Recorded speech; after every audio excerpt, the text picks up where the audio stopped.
días, amables televidentes. Como a veces no hay audio, me saludo así con la mano de buenos días, porque a veces arrancamos tempranito y nos falta en los primeros segundos un poquito de audio, pero eso no importa, porque los muchachos de Cinevisión 19, el equipo técnico está aquí temprano, está aquí bien tempranito. Por eso le agradecemos a ustedes, sobre todo, buenos días otra vez. Muchas bendiciones para los que son crédulos, digo creyentes. Viernes 22 de julio del año 2016. La gente le gusta mucho los viernes, entre ellos yo. Y gracias, señores, a ustedes por sintonizarnos en una edición más de Amaneciendo con Delis Erasme. Mi nombre es Leo Erasme, a tu orden. Ahí está mi cuenta de Twitter. Ahí lo que va es Delis Erasme TV, pero está bien, Leo Erasme. Y a mí hay que arreglarlo porque es solamente la L mayúscula y la H mayúscula. Gracias a la persona que nos sintonizan tempranito desde su casa con el control remoto. Muy, como digo yo siempre, una hora íntima, o lo que nos hace un privilegio. A las personas que nos sintonizan en el exterior, a las personas que nos ven diferido en el canal de Delis Erasme TV por YouTube. Yo tengo ya gente que no, oye, suban el programa, porque suben generalmente una hora después que terminemos. Nuestra amiga Brinela Collado, debo advertirle mediante este medio de comunicación que está caliente con nosotros, muy caliente.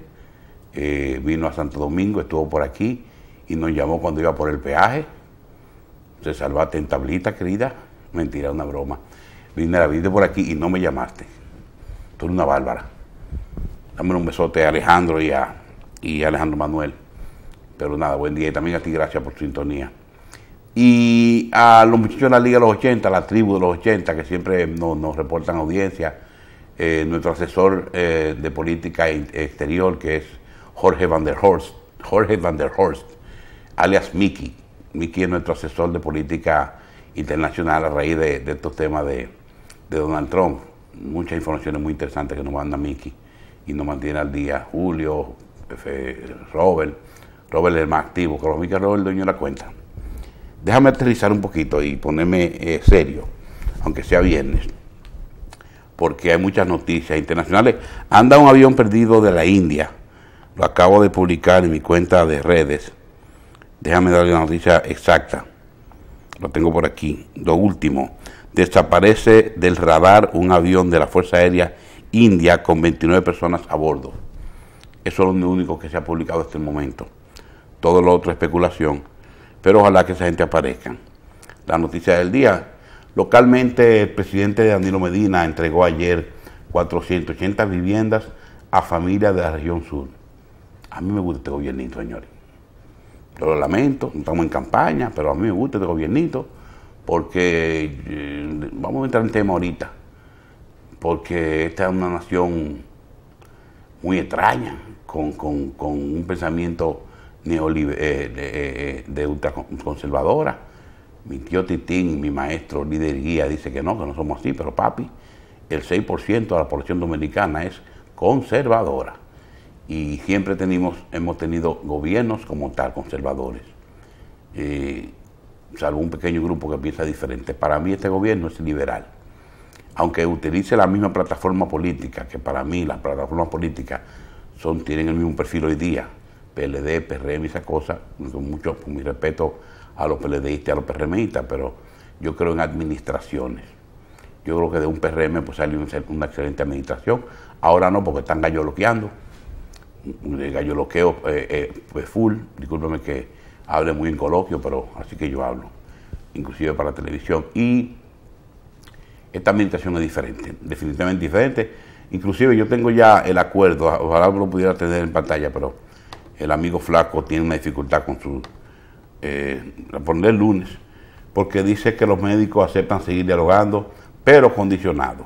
Y yo tengo aquí inclusive el acuerdo de la propuesta salarial que aumenta hasta un 85% a los médicos. No la voy a leer porque es larga. Dice, siendo que algunos sectores expresaron inconformidad en torno a las dos propuestas salariales presentadas anteriormente, el gobierno llevó hoy a la mesa una tercera propuesta. Inclusive le puedo leer brevemente. Aumento salarial de un salario base hasta un 25%, Total aumento general 25%, aumento en incentivos, un incentivo importante porque recuerden el caso de los maestros, incentivo atención primaria 10%, incentivos certificación y recertificación 15%, incentivo de desempeño 15%, incentivo de distancia 20%, 10%, total aumento de incentivo un 60, un 50. Bueno, categoría de puestos, aumento porcentual psicólogos, enfermeras graduadas, auxiliares de enfermería, farmacéuticos, auxiliares de farmacia, odontólogos, bioanalistas. Eso, yo pienso que se está haciendo un buen trabajo con la negociación de los médicos, porque este es un pleito que viene de, señor, yo tengo 51 años, y esto está de que yo tengo 10. Más por la bahía. Recuerden que a Balaguer le hicieron una bolguita bien cómoda muchísimos años. Las noticias internacionales, Trump promete restaurar la ley y el orden. Trump está jodón. Se va a colar. Si usted me pregunta hoy día, Leo, ¿qué tú crees? Anoche hablaba con mi asesor de asuntos internacionales, de política exterior, lo digo a broma, pero Miki tiene mucho conocimiento, Jorge Van der Horst, nosotros le decimos Miki, y estamos de acuerdo los dos en que es muy probable que no tengamos un presidente, Donald Trump sea presidente. Él vive allá, él se mueve en la clase media, Miki no está en la esquina perdiendo tiempo. Miki dirige una empresa, la GNCA, y me dice, Leo, por mi sector donde vivo, donde laboro, yo te puedo decir que si es un termómetro, Donald Trump ganó. Hay un alto rechazo con la Hillary Clinton, quien comenzó como una burla, que yo ni lo mencionaba. Cuando Donald Trump comenzó, yo ni lo mencionaba. Decía que el señor no me merecía respeto, no me merecía que pues yo lo veía como una campaña de solarme, porque él era un maestro en lo mediático, un maestro en el área, en el punto mediático.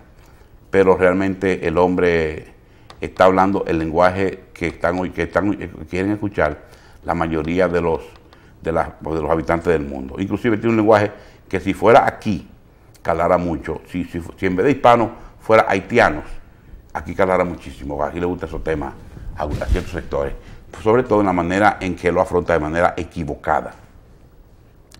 Y esas son las noticias internacionales. Y otra Bachelet, nueva constitución, avanza a paso firme. Turquía dice ser consciente de su obligación internacional.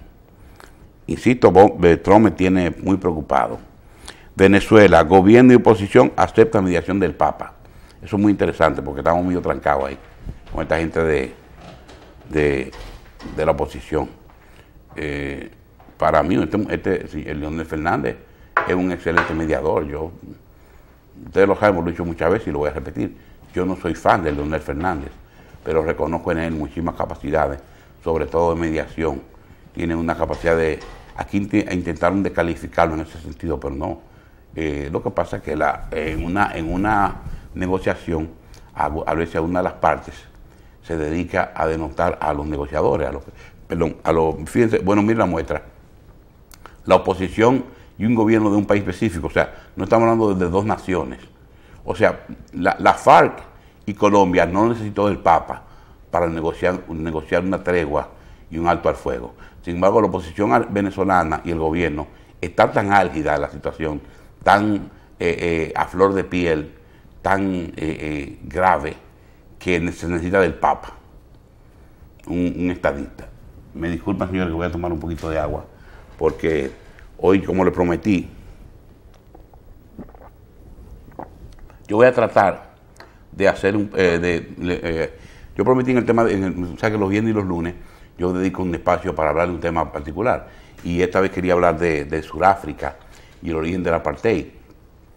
En el tiempo que me dé tiempo, si me da tiempo, introduzco entonces el tema de Mandela, porque no se puede hablar sin Sudáfrica y del apartheid sin hablar de Mandela. Pero quiero dejar a Mandela más o menos para el final. Y quiero primero que ustedes presten atención y si quieren tomen apunten, como hacía yo cuando escuchaba a Balaguer en discurso. Yo anotaba, yo lo discurso con un lapicero, con un lápiz, perdón. Y ustedes conocen a Sudáfrica. Sudáfrica está en el cono, allá en la parte del sur de África, donde está tierra el paso, el Cabo de Buena Esperanza, descubierto por los portugueses, creo que fue, sí, portugueses fue lo primero. En una época, luego de 1500, por ejemplo, que el descubrimiento, América, los españoles aquí en América, Portugal, fue que eran también eran buenos navegantes. Es quien descubre, circunvala el continente africano. África, puede leer, básicamente, Sudáfrica es un área donde estos temas de que usted escucha, Australopithecus afarensis, el homínido, el Homo sapiens, porque el hombre viene de África. La especie humana viene de África. Se intentó durante muchos siglos retrasarse esa creencia. No. El nombre de Neandertal, ahí en la región de Neandertal en Alemania, Cromañón, no, nada, por cierto, son especies de homínidos que desaparecieron. El homínido, nosotros venimos nosotros tenemos enlaces. El homínido es una especie humana que no profundizar por ahí, le va a dar el tiempo. Pero nosotros de qué venimos, ahí que está Lucy, la Australopithecus afarensis, que apareció 3.5 millones de años atrás, que le pusieron Lucy porque el antropólogo que estaba haciendo la búsqueda, en el momento que la encuentra, estaba escuchando la canción Lucy in the Sky with Diamond, de los Beatles, LSD. Recuerden que esa canción los Beatles la popularizan, Lucy in the Sky with Diamond, por eso se llama Lucy, era porque los Beatles dedicaron esa canción al LSD. El LSD es ácido lisérgico, que lo llama. De eso que toman psicodélico. Por eso se llama así, Lucy, la Australopithecus. Entonces, ¿qué resulta? Que aterrízale el apartheid. ¿Quién? Explícame, ok. Los Boers, Holanda manda Holanda, que eran de los navegantes, manda a un señor llamado Jan van Riebeeck para que establezca ahí una estación para combatir una enfermedad que sufrían los navegantes, que se llamaba el escorbuto. Eso es después que Portugal, que fueron los primeros que llegaron, salen de ahí, y Holanda, que eran grandes navegantes, los holandeses, mírenlo ahí. Esos son los primeros que llegaron a... Él me va a tirar la foto a los locos. Esos son los Boers. Los Boers son unos holandeses. Mejor vas aquí abajo, después yo te digo para que me la tire las imágenes. Van Riebeeck establece una estación de sembrar hortalizas para combatir el escorbuto, que es una enfermedad que daba a los navegantes, y entonces como Holanda estaba navegando, es una especie como de estación, un punto focal, y puebla y establece ahí. Luego entonces viene una migración fuertísima de Holanda, de Alemania, un poquito más tarde de Alemania, pero Holanda básicamente, el apartheid y los Boer, se llaman Boer, que significa campesino, en el afrikáner. Afrikáner es una lengua compuesta por holandés, malayo, alemán, un poquito de inglés. Malayo, Leo, sí, porque los holandeses llevaron esclavos malayos a esa zona cuando comenzaron su crecimiento. Recuerden que la revolución coincide en la parte de familias holandesas que emigran hacia Sudáfrica, coinciden con la revolución, con la libertad de religión, con los conflictos religiosos que hubieron en Europa durante esa época. Y Holanda acaba de perder una guerra con España, creo que fue, tenía ese orgullo de pueblo elegido. Y entonces un grupo de inmigrantes holandeses inicialmente se establecen, estamos hablando de 1700, no 1700 como temprano, que primero que establece, porque la compañía se llamaba las Indias Orientales Holandesas, West Indies Netherlands, es que establece con Van Riebeeck, le dice ponte ahí y siembra una hortaliza y ponme un punto de chequeo como de reabastecimiento. Y luego entonces llegan esos inmigrantes holandeses, repito, con un poquito de alemanes que también llegaban, porque recuerden que la población de África, la migración europea era muy, a partir del calvinismo, de las discusiones del protestantismo, esa cosa, en Europa hubieron 2 o 3 situaciones de cismas de creencias y persecuciones. Los holandeses se fueron por el lado del calvinismo, los ingleses se fueron después por el lado del anglicanismo, los católicos, los franceses tutelaban a todo el mundo con su religión. Entonces se establece ese pueblo, Boer. Ellos inicialmente se mezclaron con cuando ellos llegaron, ahí estaban la tribu Khoisan.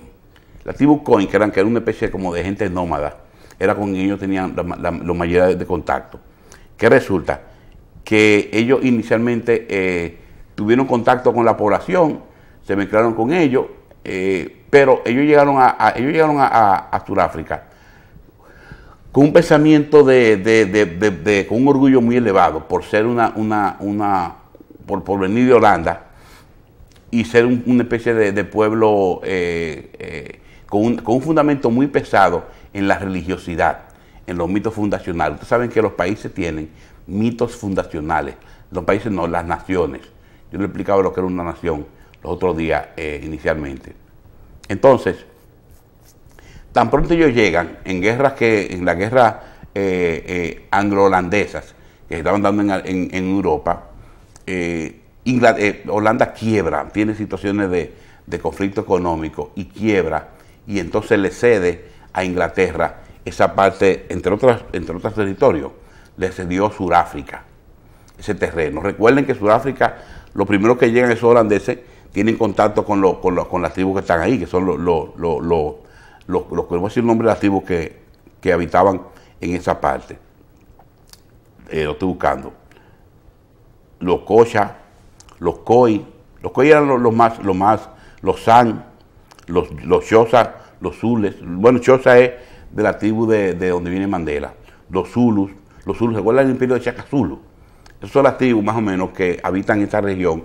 Los Khoi son los más cercanos, los que más poblan esa zona, porque recuerden que las tribus africanas son muy nómadas.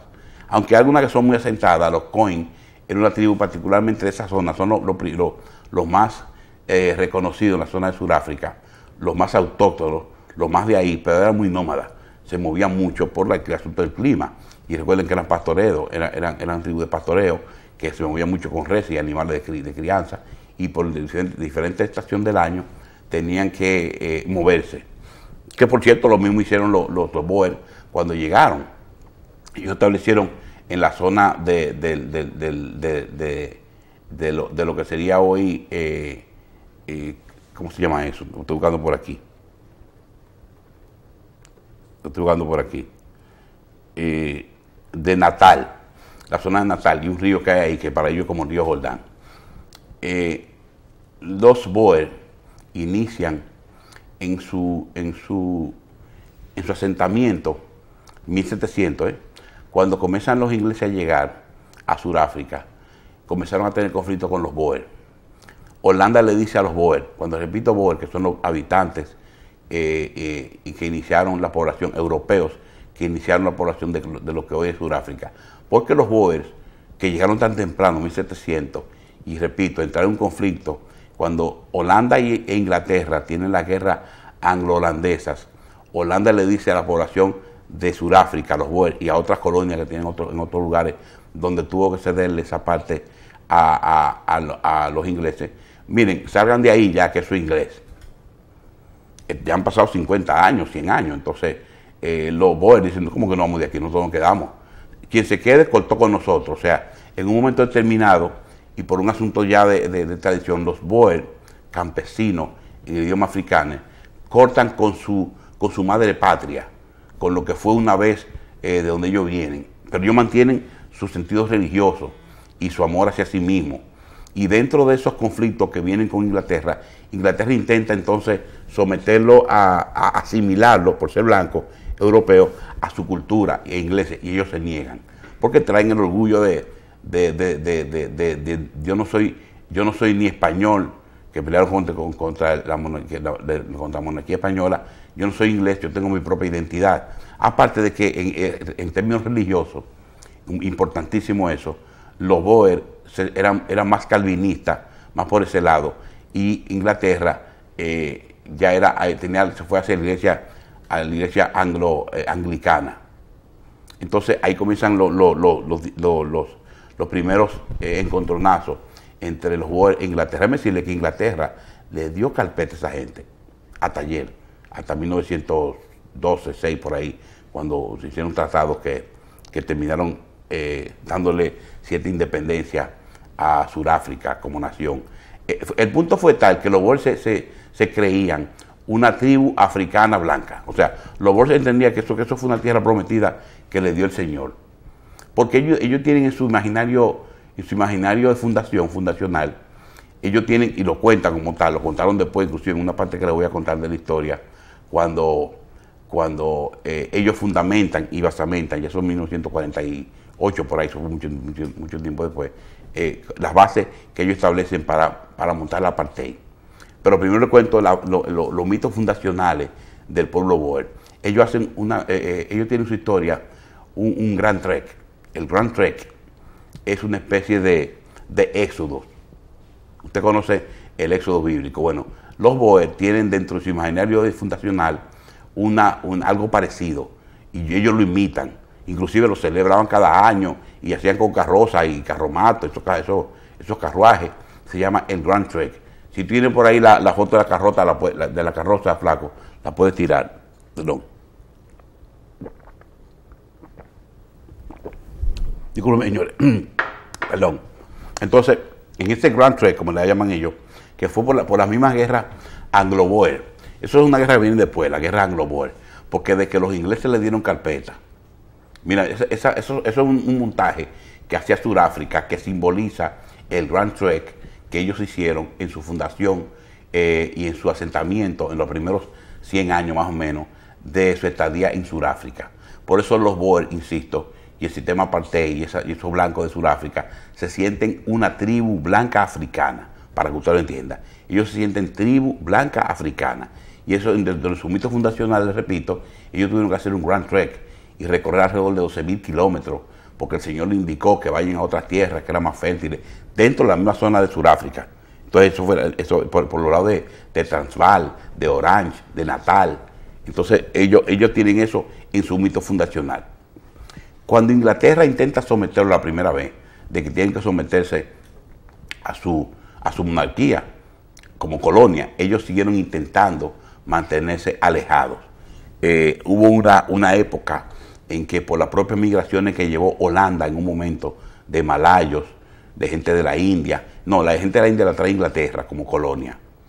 Y en un momento dado, en unas regiones que tiene Sudáfrica, donde se explotaban mucho las minerías, hubo muchas migraciones de muchos países, de la India, los malayos llegaron primero, y muchas mezclas. De muchísimos países llegaron, inclusive otras tribus de muy al norte de África también bajaron y fueran usados. Ellos eran hasta franceses, alemanes, lo que pasa es que Alemania particularmente estaba en la zona. Alemania no era, tocando una fotografía aquí, manda a hacer el flaco. Alemania no fue de aunque hubieron alemanes en la fundación de Sudáfrica, Alemania realmente le interesó fue más la parte como monarquía de Zambia, en la zona porque los países que rodean a Sudáfrica, lo estoy buscando aquí, son Zambia, Botsuana, Zimbabue, Mozambique y Suazilandia. Eso cuando digo países me refiero a hoy, porque déjeme explicarlo otra vez. Miren, en África, el continente, el concepto nación no es el concepto que nosotros tenemos, para que ustedes entiendan, se lo repito muchas veces. El concepto país, allá es una región específica, tiene diferentes tribus. Cada tribu es un país. Por ejemplo, Sudáfrica tiene 12 tribus, 12. Para ellos es como si fueran 12 países en una región, bajo un solo acuerdo. Una nación, una Sudáfrica unida, una nación africana. Y ellos se sientan como cabezas tribales a negociar entre ellos. Entonces, ese concepto de nacional, sobre todo de explotación geográfica, porque ellos lo ven, aunque ellos tenían diferentes épocas de conflicto y de guerra, sobre todo con los Zulu. Recuerden el imperio Chacazulu, que llegó a ser un imperio a la altura los Zulu le dieron cajeta a los ingleses, pero muchas cajetas, le llegaron a ganar batallas. Lo que pasa es que eventualmente el arma de repetición y esas cosas terminaron con los Zulu, pero los Zulu le hacían la guerra a cualquiera. Y tenían estrategia parecida a los romanos y a los griegos en su guerra. El imperio Zulu llegó a tener, hay series por ahí de Chacazulu y películas, ustedes las pueden buscar. Los Boer también pelearon con los Zulus. Los Zulus le dieron muchísimas cajetas. De hecho, en la época en que ellos cuentan de su gran trek, de su gran marcha, se traduce así en español, la gran marcha, que es como una especie, insisto, como de mito fundacional, de que ellos tenían que buscar la tierra prometida.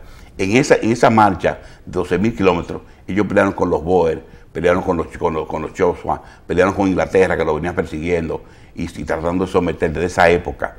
Entonces, desde esa época, ellos tienen sus propios héroes, nacionales de esas guerras, y entonces montan su imaginario colectivo, su imaginario fundacional y su imaginario de nación a partir de, o sea, ellos nacen como nación en ese concepto del Grand Trek, los Boer. Ya ellos están desconectados de lo que cualquier colonia. De Holanda se desconectaron y quedaron inclusive inconformes con los holandeses por entender ellos que quedaron abandonados. Y los ingleses que vienen a fuñir la paciencia. Y ellos como holandeses que son, ellos también tienen la dificultad de que siendo descendientes holandeses y Holanda habiendo tenido una guerra con Inglaterra, ya tiene esa diferencia. O sea que ellos nunca se iban a aparecer ni quisieron ser parte de Inglaterra, aunque Inglaterra sí intentó asimilarlo a los Boer como dentro de su nación, dentro de su colonia, ellos no quisieron. Ya significa que ellos muy temprano en la historia, ya los Boer tienen una identidad nacional en Sudáfrica. Por eso yo repito, y lo voy a repetir muchas veces, ellos se consideraban una tribu blanca en Sudáfrica, con derecho a esa tierra, porque la fundaron sus primeros pioneros como los norteamericanos. De hecho, ellos tienen unos nombres de los primeros fundadores y los pioneros en el idioma africano, que insisto, es una lengua, una mezcla de holandés con la lengua malaya y alemán. Disculpen, yo que estaba. Entonces, ¿qué resulta? Que ya en ese imaginario, ya ellos se componen como nación.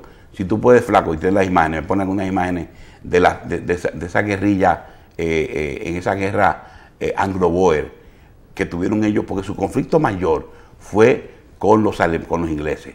Los ingleses le dieron cajeta a esa gente, señores, que daba pena. Es más, como ellos aprendieron de la misma tribu de la zona, de la misma tribu que poblaban en Sudáfrica, perdón.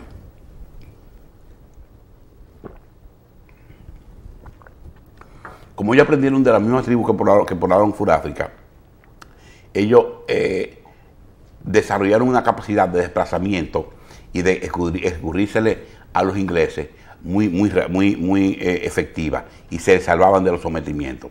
A tal punto que los ingleses tuvieron que recurrir a un mecanismo. En esa época se inventa. Usted sabía que los ingleses fueron los que inventaron los campos de concentración en Sudáfrica.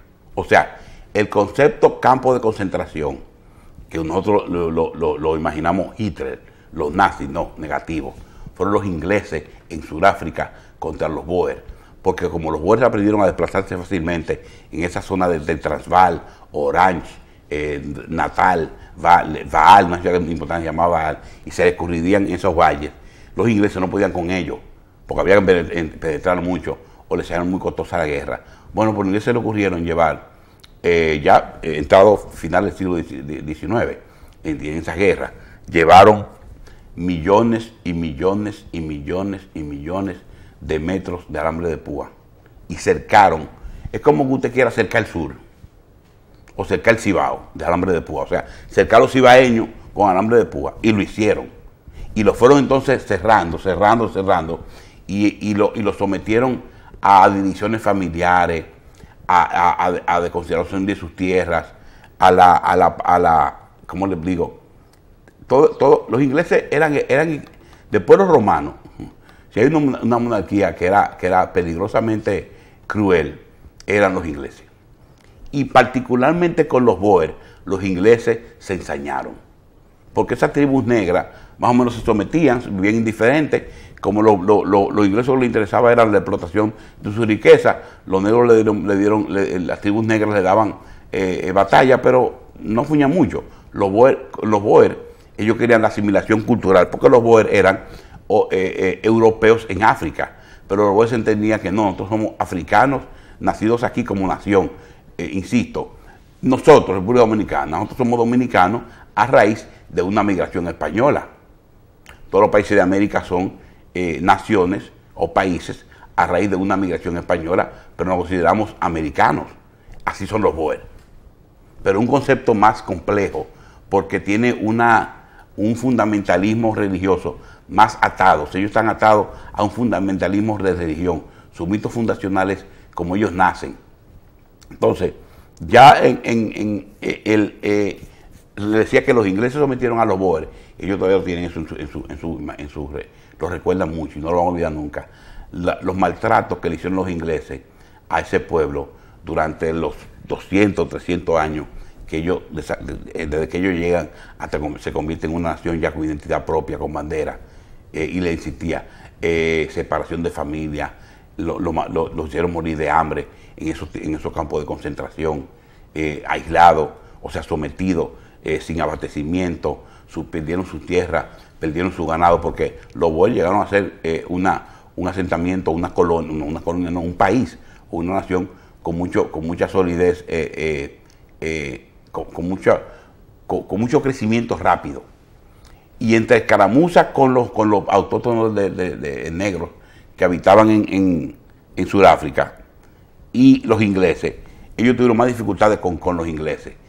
¿Qué resulta? Que viene un barco de un holandés que se llamaba Van Rieck, creo que se llamaba otro Van, que se llamaba Van Rieck, no recuerdo el otro nombre. No es que fundó la región, que lo mandaron los holandeses en los West Indies, en las Indias Orientales holandesas, sino otro más, y trajo la peste. Y hubo entonces una peste que diezmó la población de la zona africana, malayo. Quienes más murieron fueron los africanos, malayos, y también la gente del pueblo de Boer. Ellos le atribuyeron esa peste a un castigo del Señor por haberse hecho mezcla, porque cuando los pueblos descienden económicamente un poco, se mezclan con los nativos. Y entonces un grupito, algunos de ellos llegaban a mezclarse en su origen, sobre todo, en el origen de cuando Holanda trajo a los malayos. En esa época hubo mezcla, cuando todavía se sentían un poco holandeses. Entonces ellos venden la idea de que su castigo del Señor vino porque ellos se mezclaron con otras razas, y que ellos por su propia, y que ese crecimiento de ellos, y que ese nacimiento como nación es un plan del Señor que lo predestinó. Recuerden que el calvinismo tiene mucho que ver con la predestinación. Si usted quiere investigar mucho, lea sobre el calvinismo. Y ellos tienen esa corriente calvinista que la traen de Holanda. Entonces continúo. Ya ellos tienen formado su imaginario colectivo, su mito fundacional. Insisto, todas las naciones tienen un mito fundacional lleno de embustes, que no son verdades. Rómulo y Remo, la fundación de Roma. Usted sabe que a Rómulo y a Remo no lo crió ninguna loba. Igual que a Tarzán no lo crió ninguna mona. Eso es mitología. Leyenda, si usted quiere. Porque la leyenda tiene parte de verdades. Asimismo, ellos tienen sus mitos fundacionales. Ustedes me van a disculpar, pero yo creo mucho y promuevo los valores cristianos, por hermosos que son, muy necesarios hoy día, pero yo no soy un hombre de fe, en el sentido de que, cuando digo de fe, es ese don que reciben los seres humanos de lo alto y que te hace creer de manera ciega, por amor y por fe, mucho en ellos. Entonces, para mí, yo no creo, insisto, promuevo mucho el mensaje cristiano, los valores cristianos. De hecho, mis hijos son cristianos y van a la iglesia Monte de Dios, donde está el pastor Bogala, que yo le agradezco muchísimo. Comentaba en estos días, discúlpenme que salga un momentito, comentaba en estos días a raíz de la muerte de la niña que fue violada, y mi hija Paula tiene 15 años, el varón 17, y tienen toda su vida en la iglesia Monte de Dios con el pastor Bogal. Y yo le decía, señores, a unos amigos, yo no soy cristiano. Ahora, yo tengo que agradecerle a la mamá, sobre todo, y esa iglesia, que mis hijos han cohabitado. No es que a él no le pasará nada malo, pero no tienen esa música en la cabeza. Entonces yo tengo una diferencia, y es que yo no creo que un tal Josué paró el sol. Yo no creo. Leo, pero que yo no creo que un hombre caminó sobre el agua. No, yo no creo eso. Claro que es un milagro.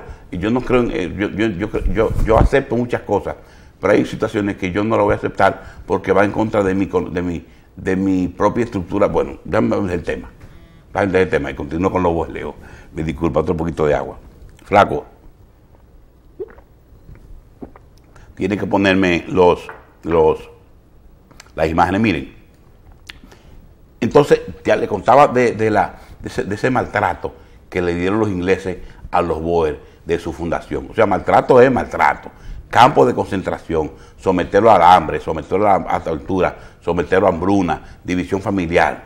Hay una cosa que se llama Triángulo dramático de Steve Cartman. Miren, eso es Sudáfrica, eso después. Tú tienes que escuchar lo que yo estoy hablando para que me ponga las imágenes fundacionales. Mejor que antes que abajo. No ponga imágenes a lo loco, mejor no la ponga. Miren, hay una cosa que se llama triángulo dramático, que lo plantea un señor llamado Steve Cartman. Lo busqué anoche porque yo quería triángulo dramático donde víctima, victimario y salvador son tres posiciones que se entremezclan. Víctima, Inglaterra. Perdón, víctima, los Boer.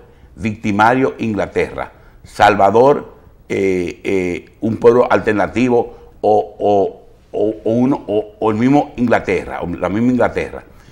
No, perdón, hay que mezclar, entonces, se lo explico otra vez. Ese pueblo de Boer, muy parecido, okay. Solo poner en la analogía con los judíos en Alemania. Judíos en Alemania, los alemanes y los palestinos, son tres elementos. Entonces se dan víctima, victimario y salvador.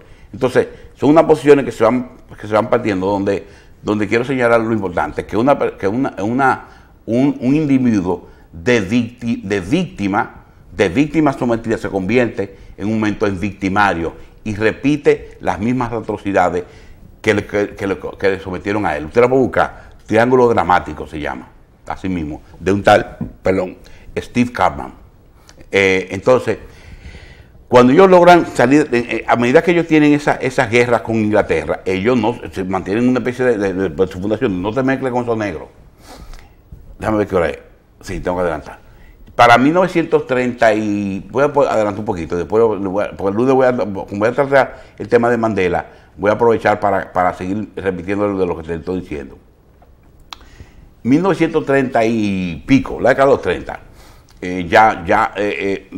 Inglaterra les reconoce, finalmente, estoy ubicando la parte donde Inglaterra les reconoce a los surafricanos su nación, se llamaba Tratado de Virening, eso fue en 1906 por ahí, porque, espérense, tiene que ir el hilo.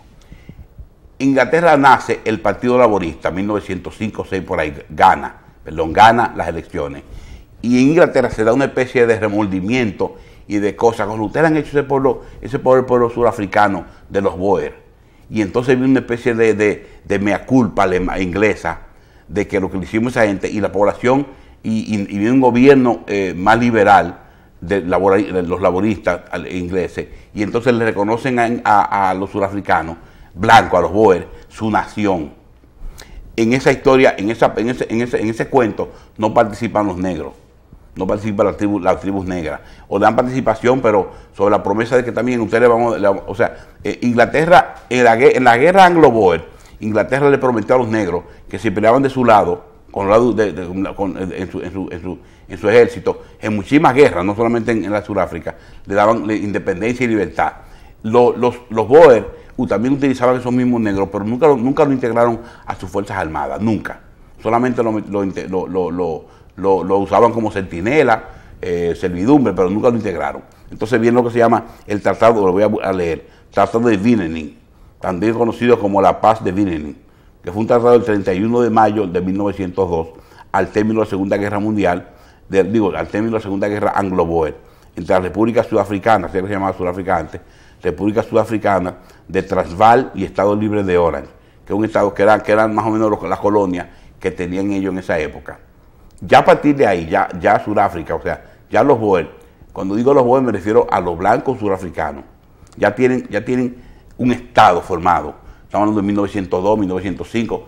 Viene la Primera Guerra Mundial y ellos están reconocidos por Inglaterra como un estado independiente, reconocido, a raíz de que Inglaterra modifica un poquito su pensamiento en relación a ese pueblo. Va a tener que hacerlo rápido, si no va a tener que hacerlo continuo el lunes, porque hay una parte interesante que yo quiero que ustedes escuchen. Leo, pero ve más rápido, ve más lento. Bueno, lo que pasa es que es una historia muy larga y realmente necesita más de una hora para explicar. Los jóvenes, hay unos jóvenes que van a estudiar de los Boer, y ya ellos son nación y mantienen un segregacionismo con los negros. No era apartheid, no pensé, todavía estamos en pero simplemente racismo y la segregación que existía en el mundo entero contra los negros. Hay unos jóvenes que van a Alemania a estudiar, ya esto de la posguerra, en la década de los 30. En Alemania está surgiendo Hitler está surgiendo en su buena. Y ese jovencito observa cómo Hitler establece las leyes de Nuremberg. Como se queda mirando, ven acá, y le gusta.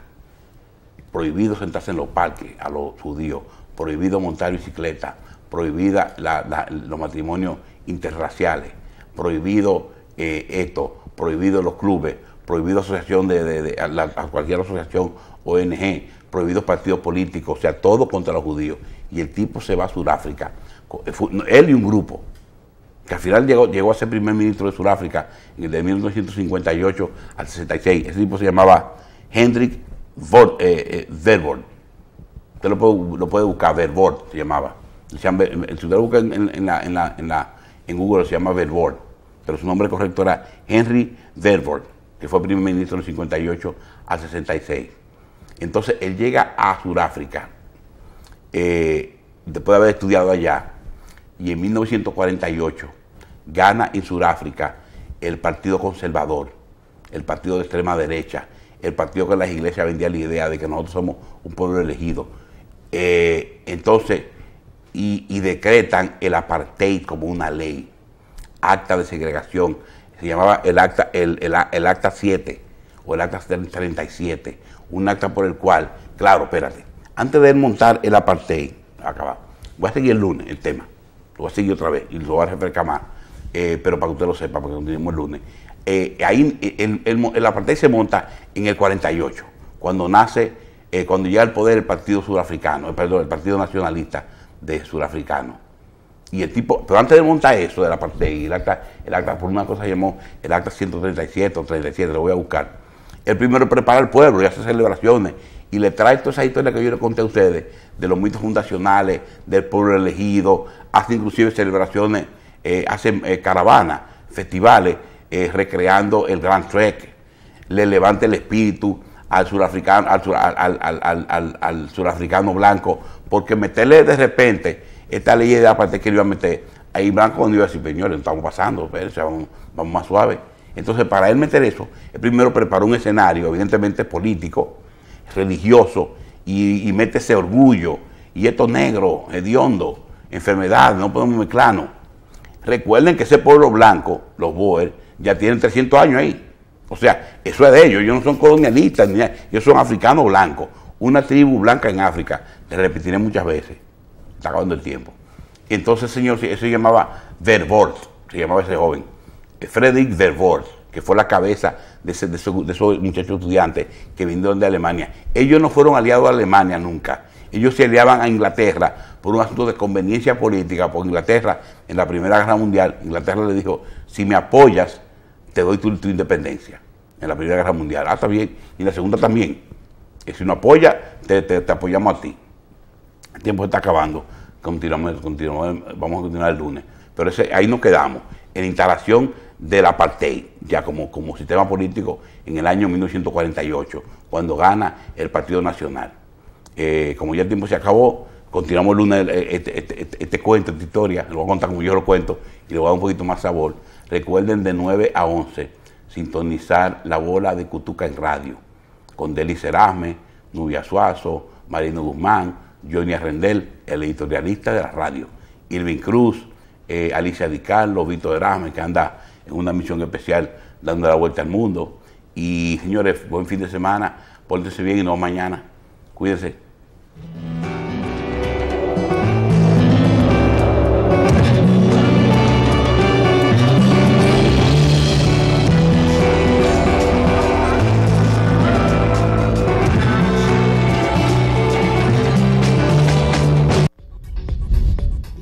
Usted está viendo un canal libre e independiente.